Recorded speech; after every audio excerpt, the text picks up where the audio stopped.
धीरज जी का एक क्वेश्चन है, सर मेरा सवाल है कि एप्स कैसे रेवेन्यू जनरेट करते हैं बिना एड्स के। दूसरा सवाल है कि हम जो अपना इंटरनेट स्पेंड करते हैं किसी वेबसाइट पर, तो उस कंपनी को कैसे इनकम होती है।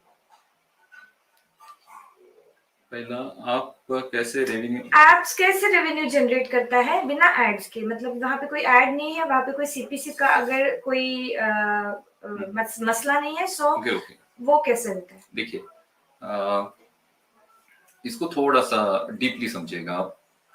Social media, Instagram, Facebook and YouTube, ये अभी मेन सोर्सेस हैं जहां से रेवेन्यू जनरेट होता है, और ये रेवेन्यू लाखों में।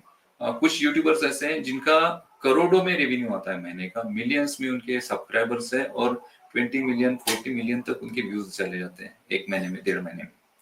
तो उनका जो मेन अर्निंग है, मेन अर्निंग तो एडसन है। गूगल एडसन के थ्रू अगर उन्होंने अपने अकाउंट को मोनेटाइज किया है, तो एडसन से जो व्यूज आते हैं, व्यूज पे जो सीपीसी होती है, उसके थ्रू रेवेन्यू आता है। ठीक है, अगर कोई अपना चैनल एडसन के अकाउंट में अगर इंटीग्रेट नहीं करता है, या फिर गूगल एडसन में अपना अकाउंट रजिस्टर्ड नहीं करता है, और उनके चैनल पे एड्स अगर नहीं चल रही है, तो वहां पर भी आपको लगेगा कि एड्स चल रही है। वो एड्स यूट्यूब चलाता है, यूट्यूब आपके कंटेंट यूज करता है। अगर आपका यूट्यूब चैनल मोनेटाइज नहीं हुआ है, फिर भी वहां पर एड्स आपको दिखेंगे, बट उसका रेवेन्यू आपको नहीं मिलेगा, क्योंकि आपका चैनल मोनेटाइज नहीं है।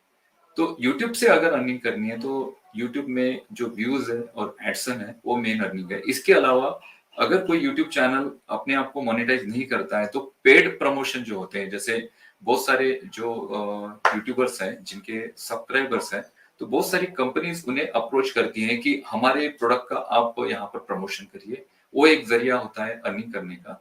इसके अलावा बहुत सारे लोग YouTube पे जो अपने वीडियोस या फिर अपने कंटेंट बनाते हैं, तो बहुत सारे अपने कोर्सेस वहां पर सेल कर रहे होते हैं, या फिर अपनी पर्सनल जो वेबसाइट है, उनके वेबसाइट पे जो प्रोडक्ट है, उन प्रोडक्ट के वहां पर छोटे छोटे डेमोस्ट्रेशन होते हैं, वहां से लोगों को अपने वेबसाइट पर रिडायरेक्ट किया जाता है, और वहां से ही अर्निंग की जाती है। इसके अलावा एड्स अगर कोई नहीं लगाता है, तो एफिलिएट प्रोग्राम से यूट्यूब से अर्निंग कर सकता है। जैसे आप किसी कंपनी के लिए एफिलिएट कर रहे हो, और उस प्रोडक्ट का आपने रिव्यू बना दिया और उसका लिंक वहां पर लगा दिया, आपको गूगल एडसेंस से कोई लेना देना नहीं, गूगल की तरफ से जो अर्निंग आ रही है उससे कोई लेना देना नहीं, बट आपका जो एफिलिएट प्रोग्राम है उसके थ्रू आप अर्निंग कर सकते हैं।